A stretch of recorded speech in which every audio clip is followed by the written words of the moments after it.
muscle goring from Nikki, Aurora, and from me. I have an awful lot of ground to cover today, so I am going to plunge right in without further ado, if I may. Maureen Shepherd says, "You are just brilliant, Lady C." Thank you very much. I'm glad you think so. Who is spreading the news, saying William and Kate are divorcing? They look so happy together. You do tell the truth, whatever the subject. Love you, Lady C. Well, I certainly tell the truth as I understand it to be. I don't see any valid reason for living with any other attitude. Who is spreading the news about Catherine and William getting divorced? Oh, Aurora, darling, what is that you're telling Matty about Montecito?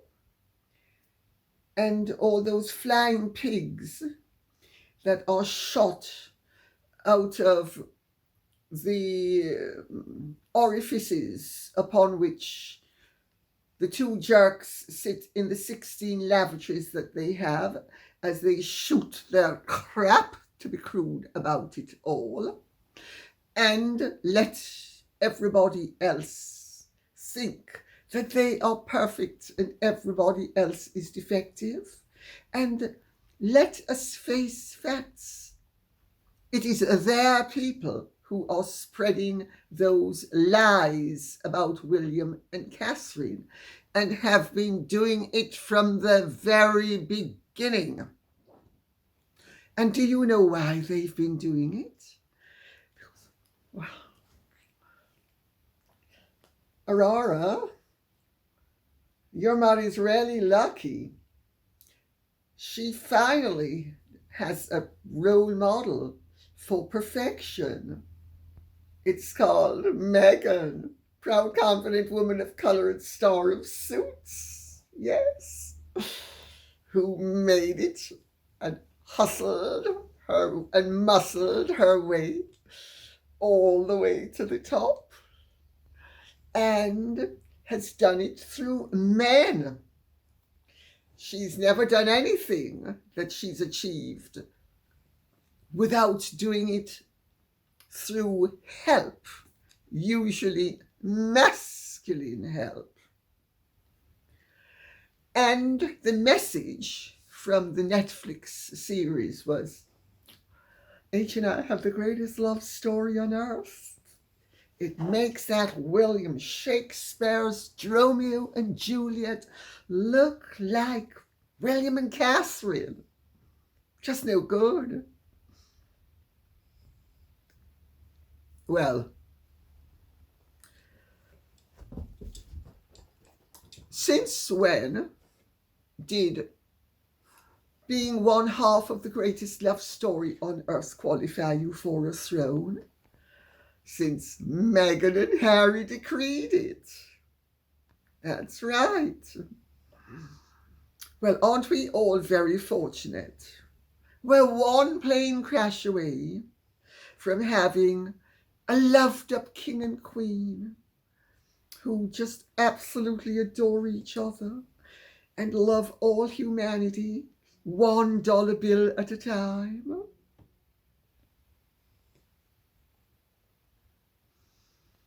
I think the whole thing stinks to high heaven. And I know as a fact that I'm not the only person who thinks that. And I know that this is something that is regarded as unforgivable. Plane crash or no plane crash. Caroline Moss says, "Hi, Lady C. I watched another channel. On that channel, the lady talking about H's lawsuit coming up with the mail, I think. It was also mentioned that the application for security was to be kept secret. My question is, why the secrecy? And how was it leaked to the tabloids? It would not have come from the courts, as it was agreed by the courts to keep it quiet." Caroline Moss, very well observed. And it's not the Mail, it is the Mirror that Harry is suing. In my opinion, totally unnecessarily. And since I'm suing the Mirror with justification, if I say the Mirror should not be sued, I think you can place bets with safety on the fact that Harry shouldn't be suing the Mirror. But Harry and Meghan can't resist one aggression, much less two or three. They are the most aggressive couple that it has been my displeasure to encounter. Who leaked it? I think we can safely alight upon the sieve known as Chateau de Poo-Poo in Montecito.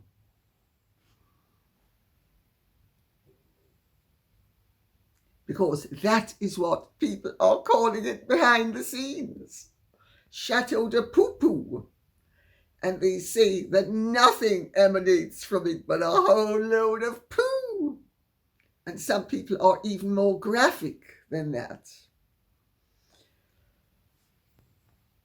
Yes, Harry and Meghan beg for secrecy and privacy. One privacy tour at a time. Didn't South Park have them banged to rights?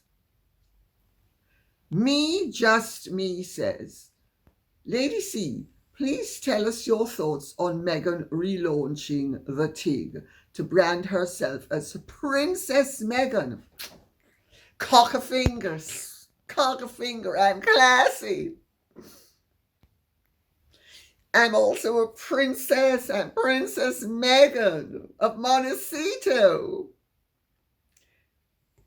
And queen of all sorts of virtues. H, you want to come and give me a testimonial as to my talents? It's okay, H. I'm not going to replace you with Bill Gates or Elon Musk. I'm not even going to replace you with Gordon Getty. At least not yet. So don't worry about the testimonial affecting your position. It's not going to affect your position. You know, we are dealing with a woman who has absolutely no boundaries. The woman is, according to the Sussex Survivors Club, a narcissistic sociopath. She is not entitled to the title Princess Meghan. She is entitled to the title Duchess of Sussex, the Duchess of Sussex, not Meghan the Duchess of Sussex, just the Duchess of Sussex. That's right. She's not entitled to the title Princess Meghan. She has the rank of a Princess of the United Kingdom. That is not the same as the title of Princess Meghan. She does exactly as she pleases, and there is going to come a day of reckoning. Personally, it can't come quickly enough for me.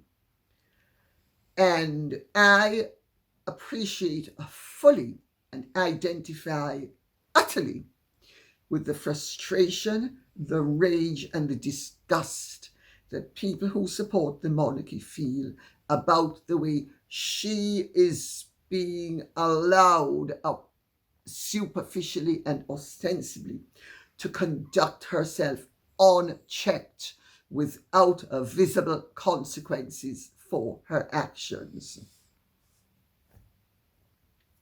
Well, the monarchy has survived since 1066. I should know.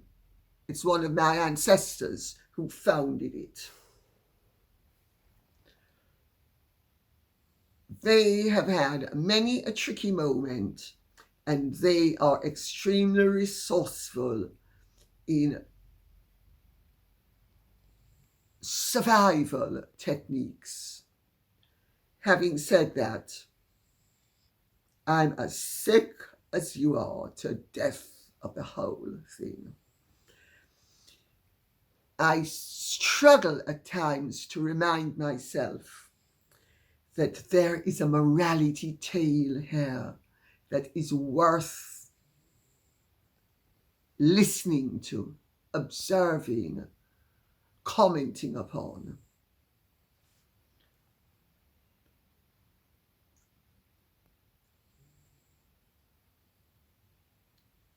What more can I say?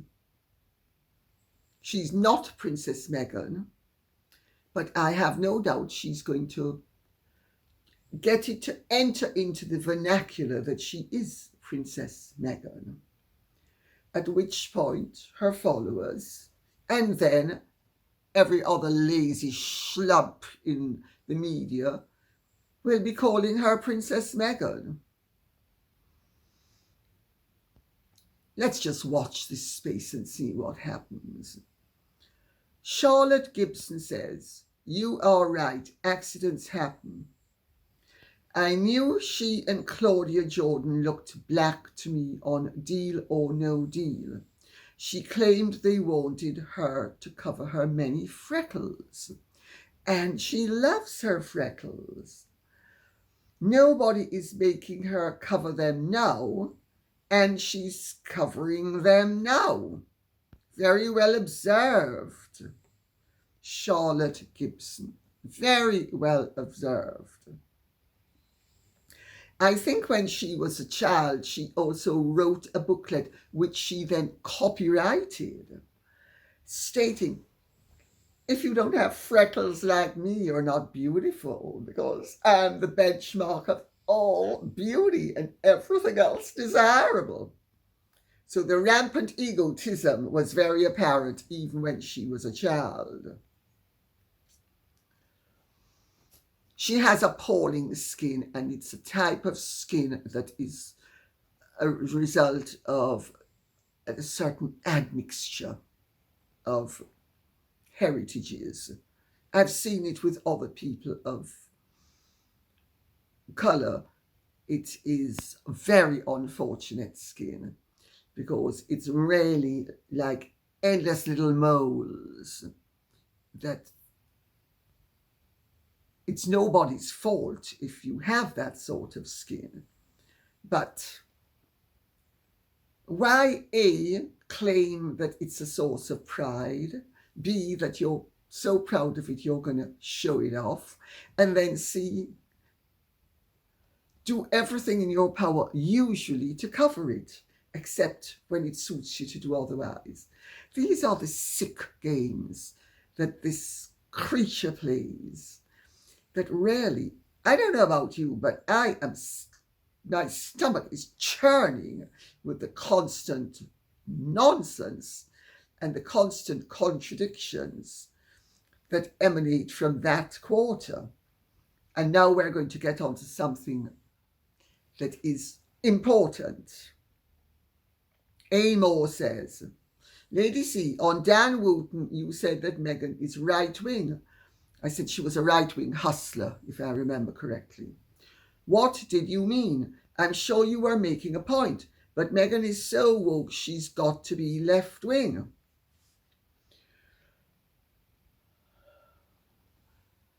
Do you regard Adolf Hitler as having been left-wing? Because he is customarily regarded as having been right-wing. However, he was an avowed socialist. That's right. When you are dealing with the Adolf Hitlers and Meghans of this world, and I lump them together because I see the danger, because Much of what Meghan is about is what Adolf Hitler was about before he came to power. And when he came to power, he implemented a lot of the objectives that she is trying to implement. By calling himself left-wing, by calling himself a socialist, he was appealing to the masses. Meghan is appealing to the masses as well.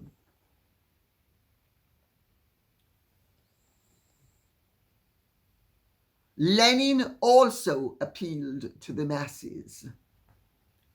Was Lenin left-wing in reality, or was he like Adolf Hitler and what Meghan would like to be? Just another deluded, jumped up, virtue signaling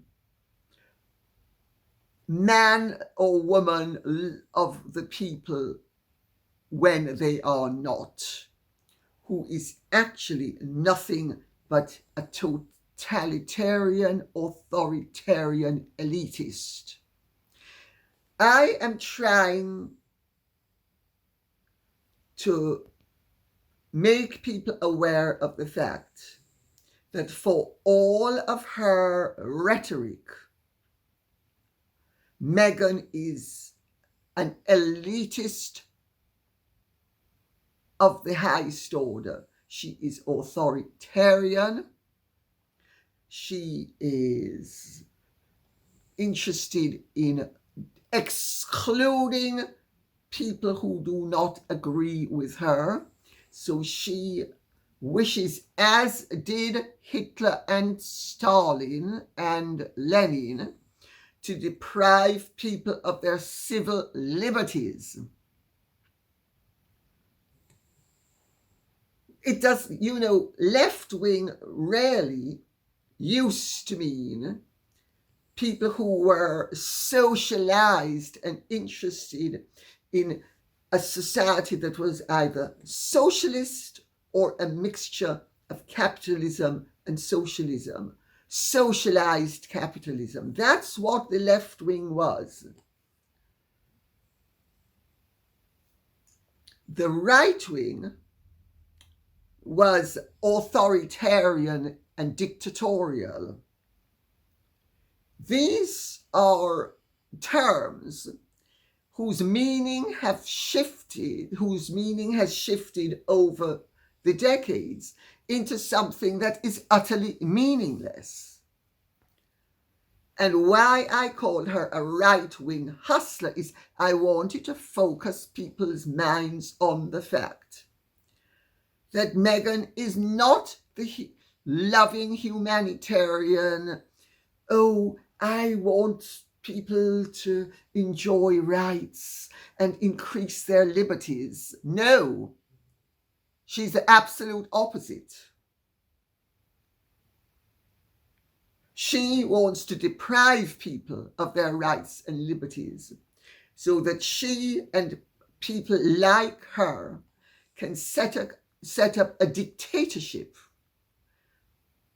They will call it, as Lenin did, a dictatorship of the proletariat.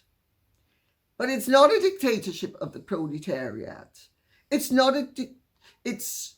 In fact, they wouldn't even call it a dictatorship of the proletariat because that's such a discredited term.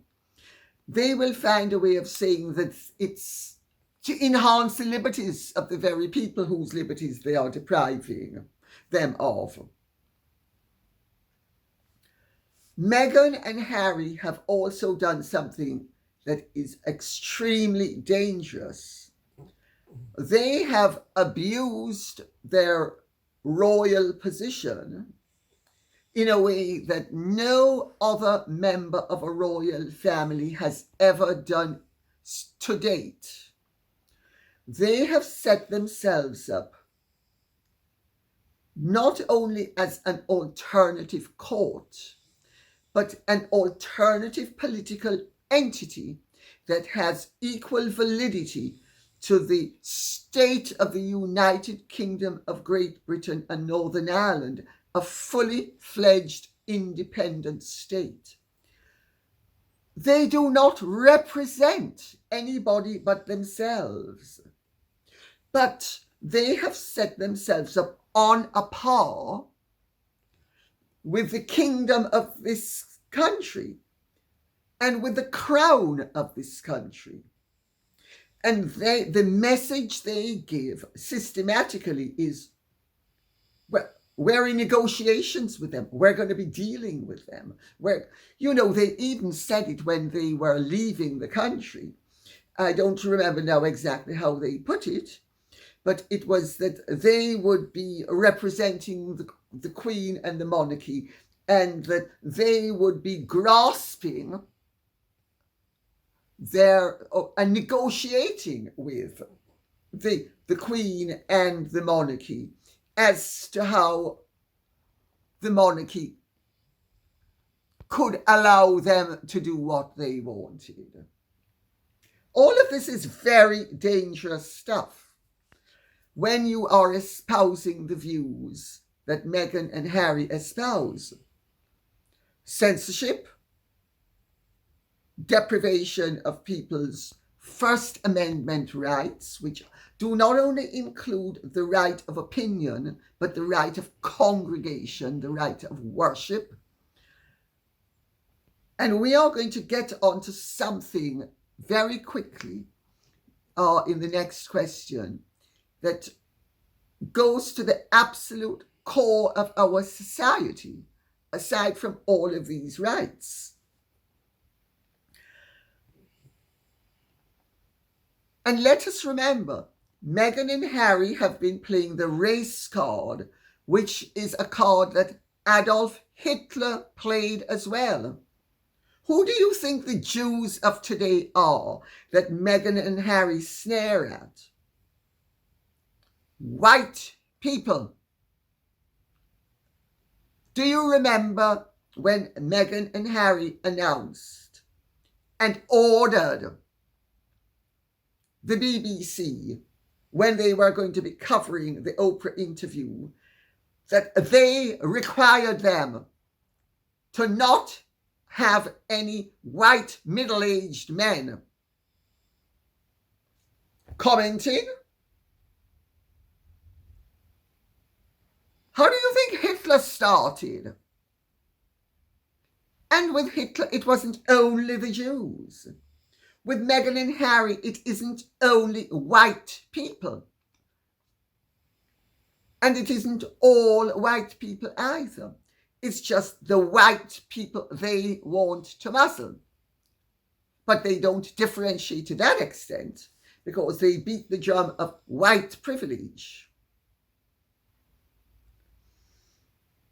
I think we need to be aware of what we're dealing with here. We are dealing with a very dangerous people who have a vicious political agenda that is nothing but a variation of some of the precepts that Adolf Hitler propounded in the 1920s and until he came into power in the 1930s.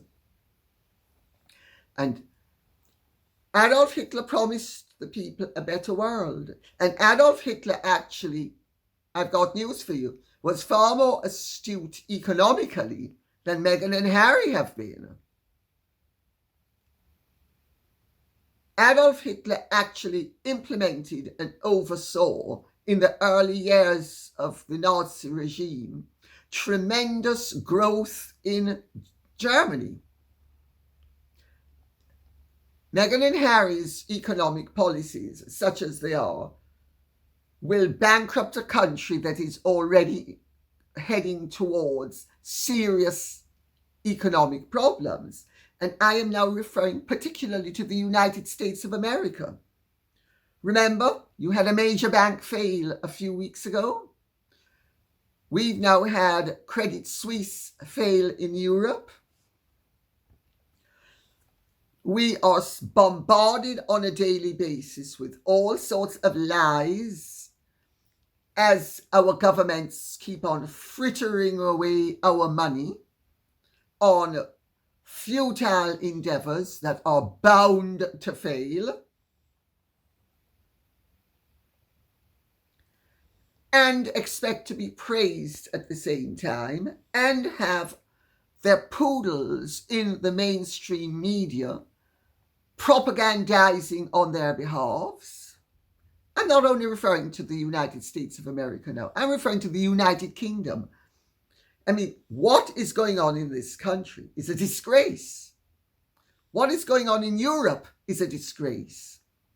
We are a failing civilization, which to me is a great pity, because my generation is the generation that spearheaded truth, peace, love, and improving the lot of humanity. And we succeeded to the extent that more people are better off now than they have ever been in the history of humanity. And while this is going on, you have the Meghan and Harrys and politicians of that ilk who are ambitious. And believe me, it doesn't matter whether they're left-wing or right-wing in terms of label. They are all out for the destruction of Western civilization as we know it, so that they can have greater control over us, the populace.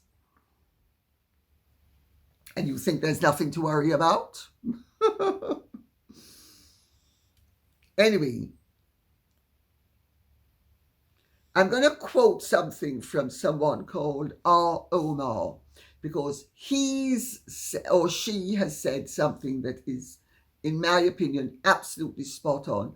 And if I can quote somebody else saying it, especially a contributor on this program, I am delighted to do it.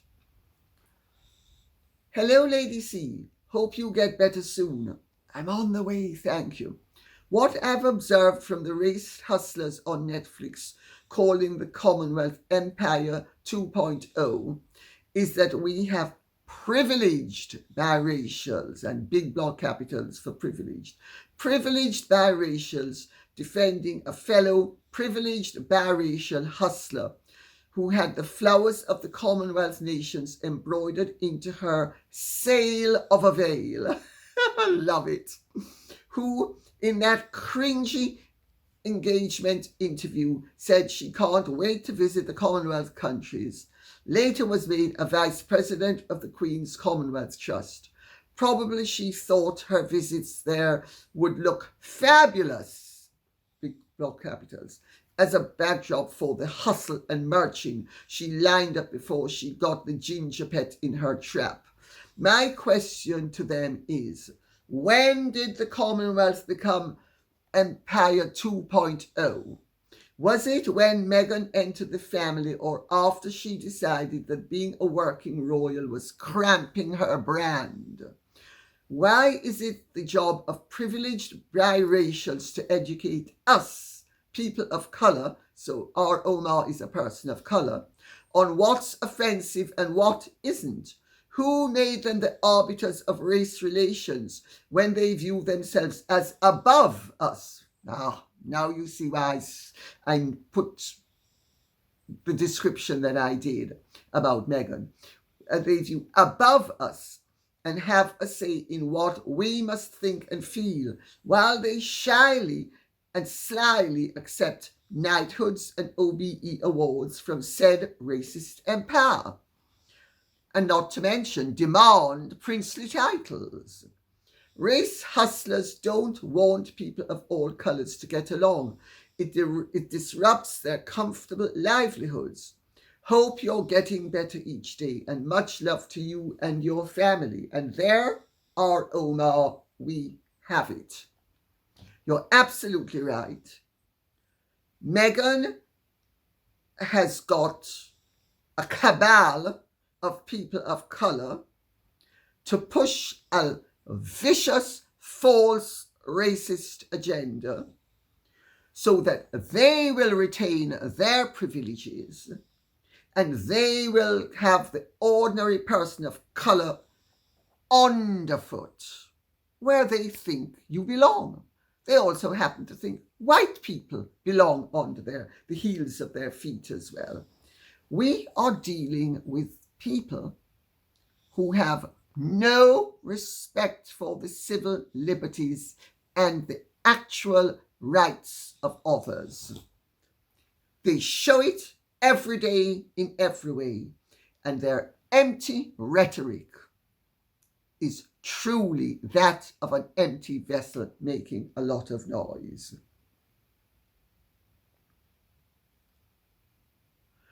Leslie Lund says, Lady C, Harry and Meghan have waded into the gender debate via Archewell and archetypes. Or maybe they think if they say Archewell, it should be archetypes. Maybe everything revolves around Archie. Remember, Aurora, would you like to get that birth certificate, honey? Your Molly would like to see that birth certificate, you know. The one that's an archetype, or is it an archetype of Archta? It strikes me that they have no specialist knowledge on... Oh, I'll start over because I'm polluting the point and diluting it. Harry and Meghan have waded into the gender debate via Archewell and archetypes.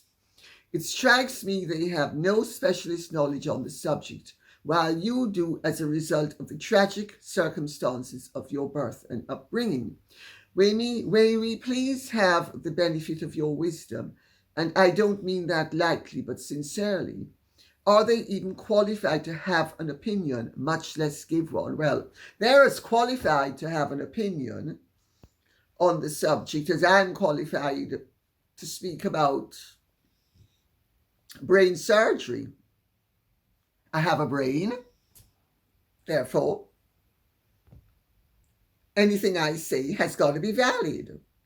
I mean, everybody has a gender, so to the extent that everybody has a gender, you could say that everybody is entitled to have an opinion on gender. However, I have sat back for some time now and listened to the rantings and ravings and idiocy and stupidity and, quite frankly, offensive nonsense promulgated by opinion makers whose ignorance is truly astonishing. And I am now referring to people on both sides of that debate. Some of them make points that they do not fully understand the significance of, or the basis upon which they are making those points. In my opinion, Harry and Meghan have absolutely no right through Archewell or Archewell or however they're going to pronounce it today to be entering the debate and to be making through various affiliations with various organizations that they want to influence the fact that they now want children in primary schools to be taught about gender. Well, I'm going to tell you, as one of the very few people in the world who actually really is in a position to speak about what gender really constitutes and what it's really about, having had the unfortunate experience I did at birth and having, before birth, I suppose you could say, but anyway, whatever. And having been brought up the way I was, and although I'm no medical expert on the subject generally, I'm going to make a few valid points which need to be made.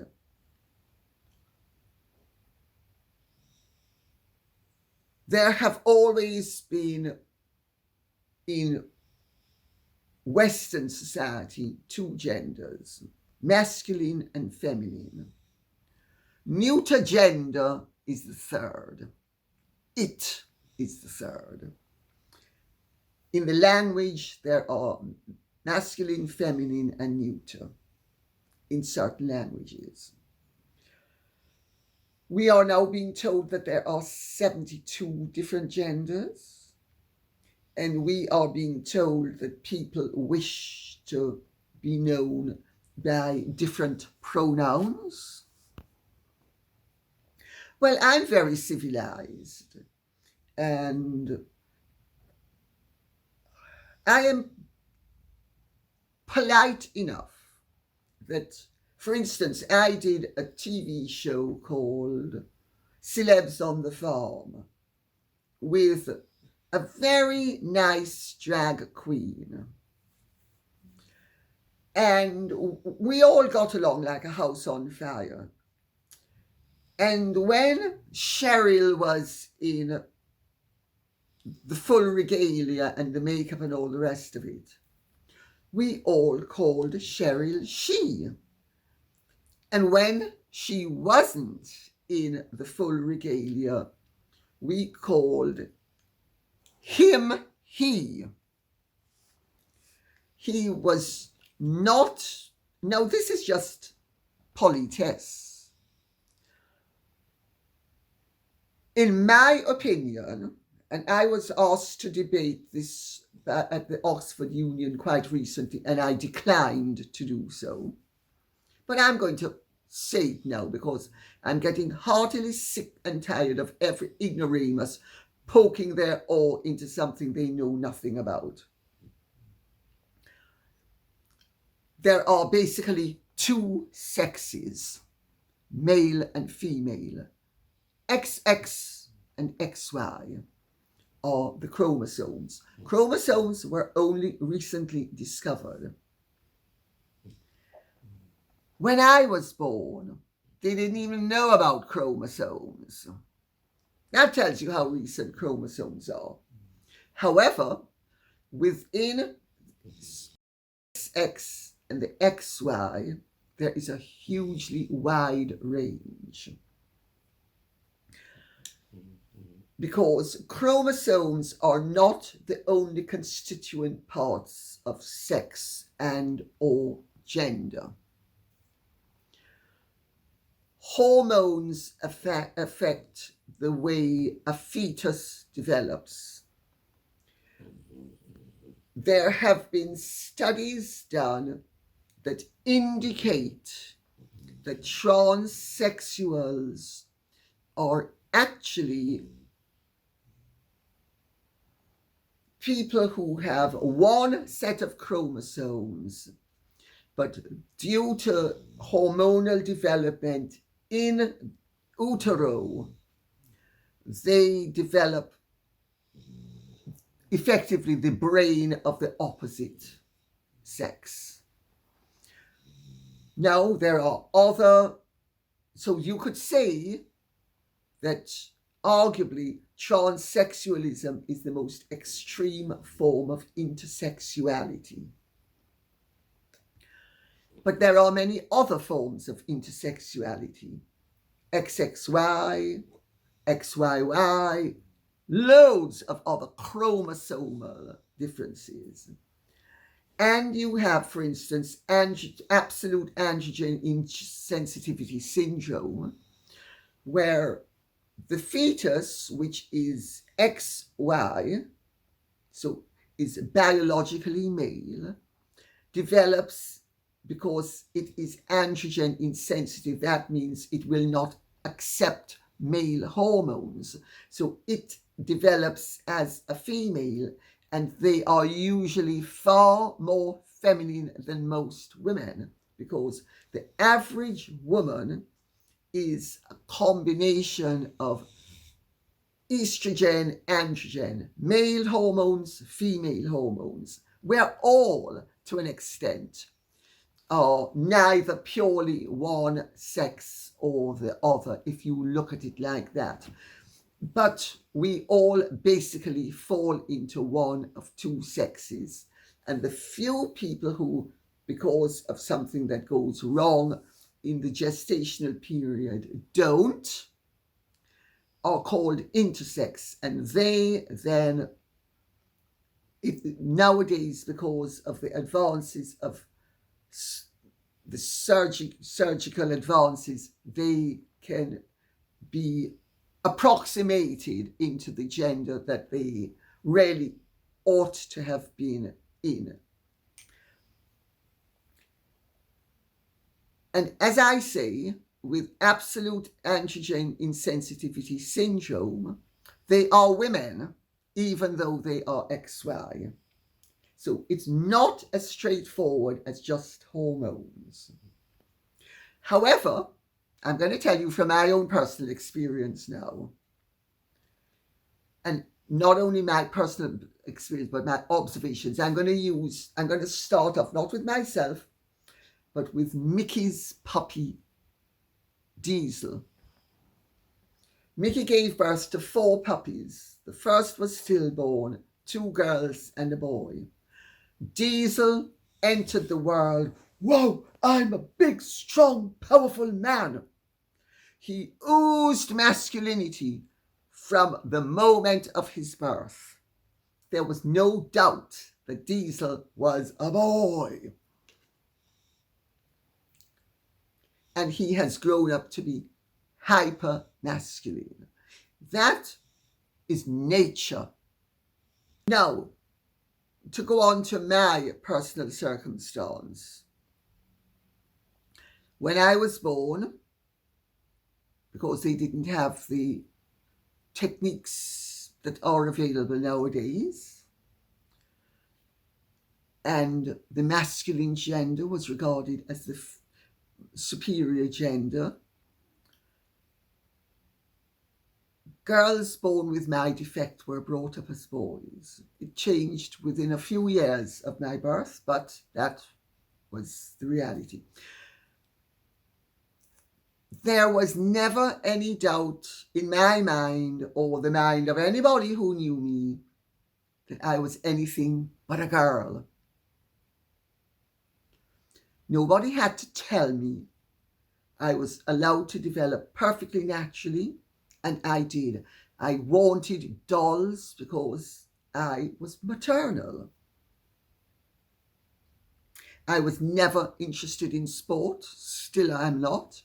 Well, my younger sister, as opposed to my youngest sister, was a real tomboy and used to play with my brother. They loved climbing trees and going on bike races and all the rest of it. Me, thank you very much, but no thank you. I still play with my dolls. I think it is an iniquity that the educational system is trying to interfere with the natural development of children when they don't know what the damage they are doing and the potential for the damage they are doing. Children should be allowed to develop naturally. I have 2 sons and they didn't have a father, and they are both masculine and they are both straight. Nobody influenced them. This was a matter of nature developing. Why should any educational authority be teaching children about gender in primary school? I'm here to tell you, having lived it, if there is a problem, it manifests itself pretty early, and the child knows it, and the child will tell the parents. Now, some parents don't handle the situation well. Mine certainly didn't. But it doesn't alter the fact that the educational authorities have nothing whatsoever to do with this, nor should they. Everything in life has a maturation point. Until the age of puberty, children are basically new to gender. That doesn't mean that they're not aware of their gravitation to one gender or the other, but they are not sexualized. They become sexualized biologically at the age of puberty. Until then, they are quite rightly not biologically sexualized. This is the way nature set it up. Who are these people?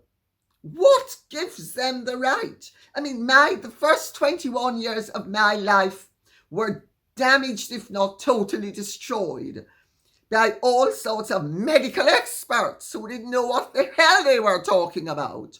And when they did, were happy to take my father's money and try and lock me up in a hospital and give me shock treatment and shoot me up with hormones of the opposite sex.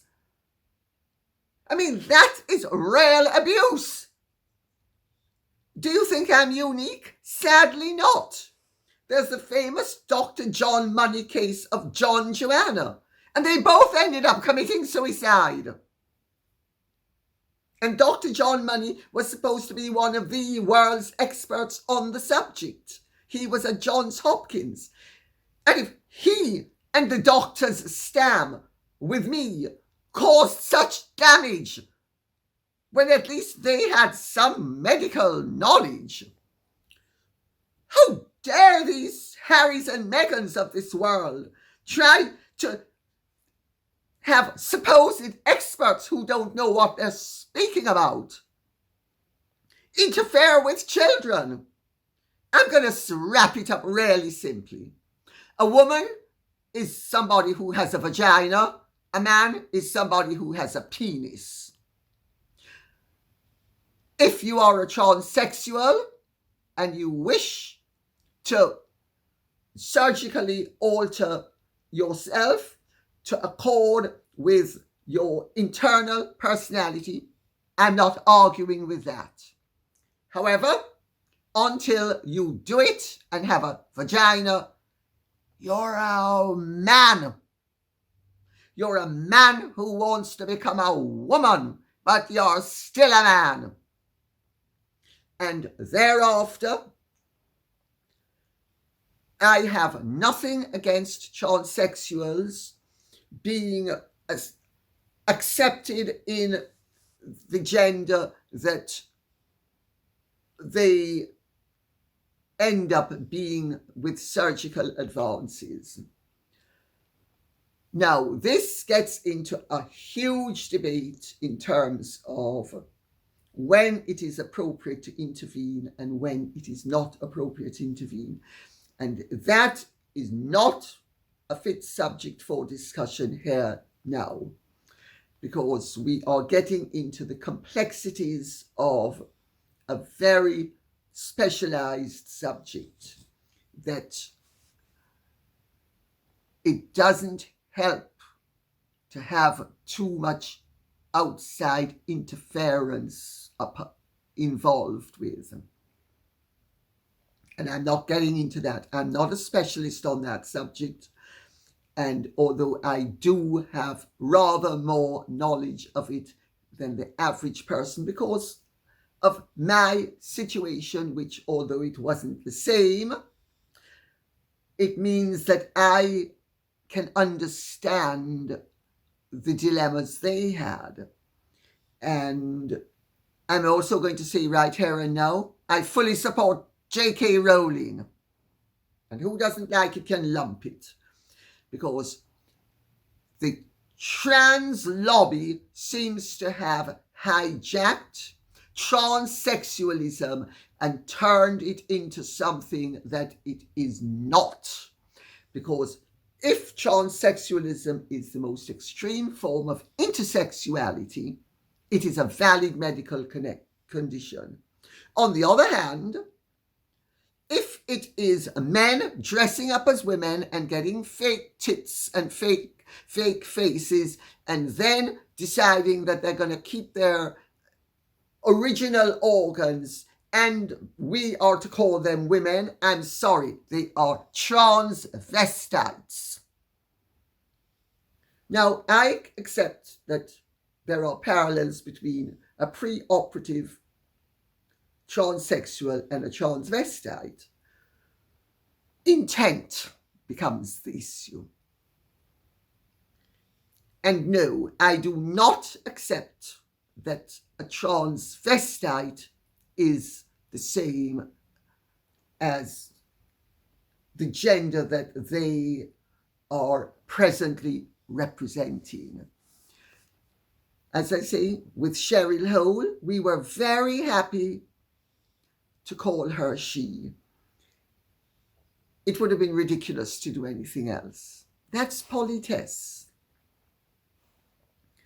But when you have doctors losing their practice certificates in this country because they refuse to agree with the medical profession that somebody with a beard and a penis should be called a woman, I'm sorry. Anybody with a beard and a penis is a man as far as I'm concerned. If the man with the penis is a preoperative transsexual, I'm happy to say, yeah, he's a preoperative transsexual. But until the point that he's had everything altered, I'm sorry, he's not a woman. So I've now plunged into the whole thing in a way that I never really did intend to. But I'm doing it because how dare Harry and Meghan? First of all, Harry is the absolute example of a man who is, as they would say in Jamaica, a mampalo. He's a mouse of a man. How can you respect somebody like him? I mean, look at his body language. His body language is anything but masculine.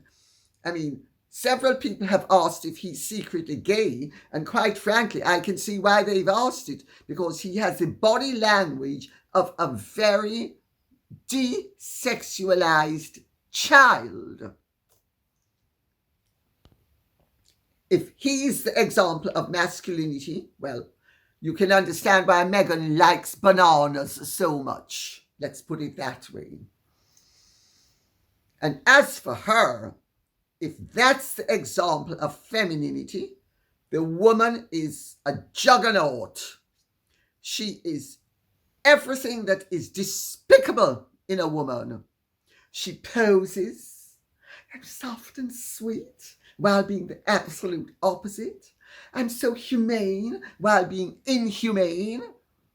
And that's somebody who has any contribution to make on the subject of femininity.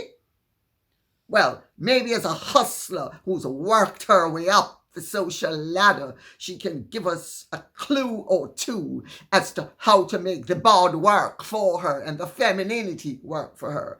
But insofar as being a good woman is concerned, or just a decent and a respectable woman, no, thank you very much. I don't think either Harry nor Meghan has one thing to offer in the debate of gender and what is desirable for a man or a woman, or indeed what constitutes a man or a woman. They don't even know what constitutes a man or a woman. And they're trying to tell us, the British people, that they now can poke their oar into the debate where children in school are to be told, boys, you're not to say boys will be boys. Say boys will be boys. Boys will be boys. There's nothing wrong with masculinity. Masculinity is very desirable. Most women don't want a mampalo. They want a man. They certainly don't want a mouse like Harry.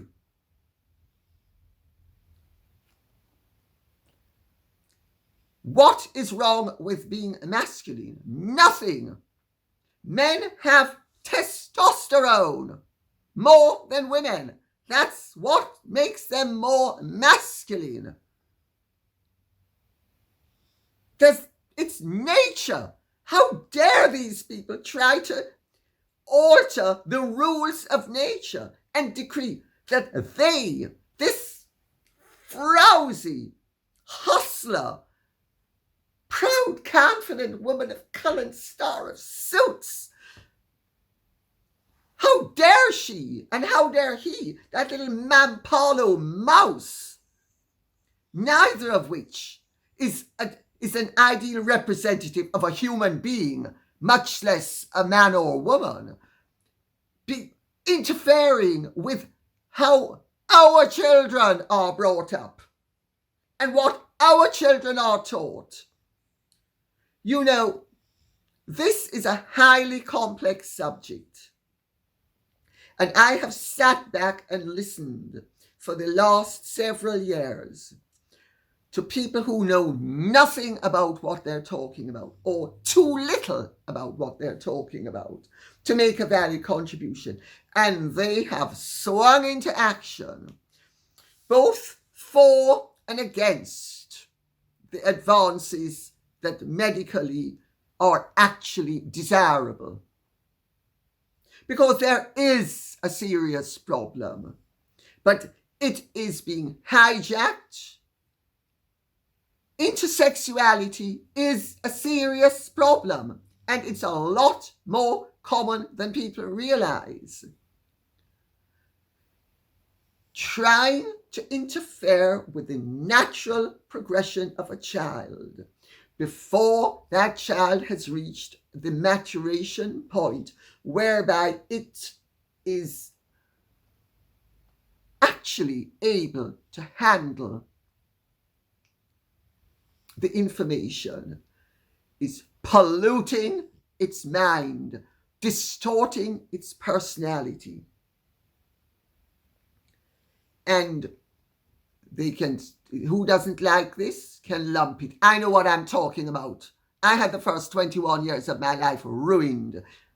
I have far greater insight into the subject than 98% of the people I see giving opinions. Their ignorance is so offensive, you can't imagine.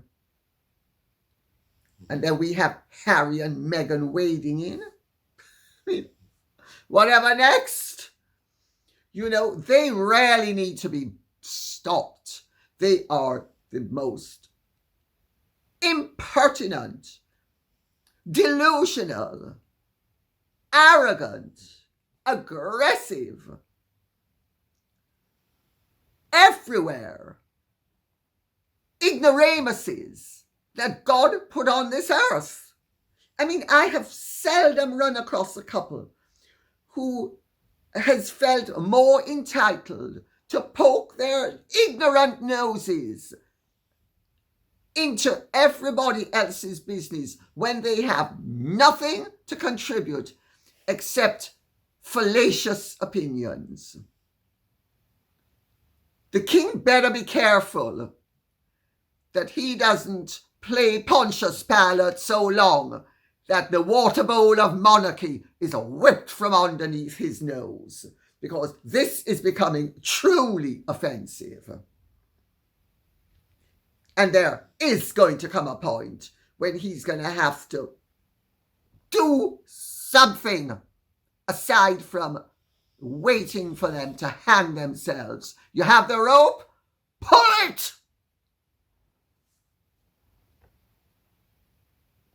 I mean, unbelievable that we have yet another incursion from this couple into matters that they know nothing about. And on that note, I will say thank you very much for listening. I hope this has been of some interest to you. If it has, Please remember to keep the questions and comments coming in. And on this particular subject, I am prepared to answer questions as long as they are not intrusive as regards my personal situation. Which, if people are curious, they can read my book.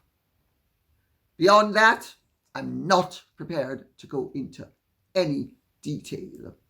On the other hand, I'm perfectly happy to give the benefit of my experience and therefore my wisdom on the subject.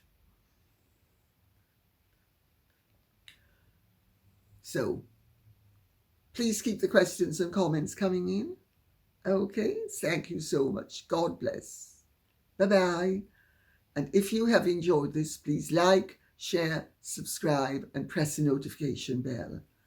God bless. Bye.